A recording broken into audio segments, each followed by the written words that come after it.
Welcome to Sweet Life Beat Life. We hope this video helps. In this video, I will show how to get the Morningstar in 99 nights in the forest.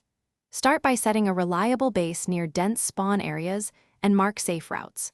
Focus on crafting simple traps and carrying ranged tools to manage aggro from a distance.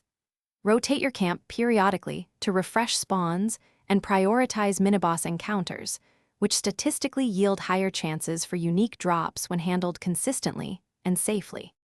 Choose a farming rhythm that balances safety and efficiency, moving camps to refresh spawns and overlap high-probability windows.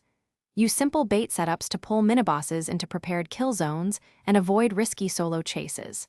Maintain consistent clear runs, gather resources for trap refills, and keep mobility high so you can kite and reset fights quickly. This consistency increases cumulative drop chances far more than sporadic, risky search. Optimize combat by favoring mobility and sustainable damage so you can outmaneuver tougher forest enemies. Equip a light set and a fast melee weapon with a backup ranged option for safe pulls. Repair and upgrade before each major run to prevent gear loss, and swap in elemental effects that exploit common enemy weaknesses. Small, steady improvements compound over 99 nights and make rare drops like the Morningstar far more attainable. Thanks for watching. Consider subscribing if we helped you.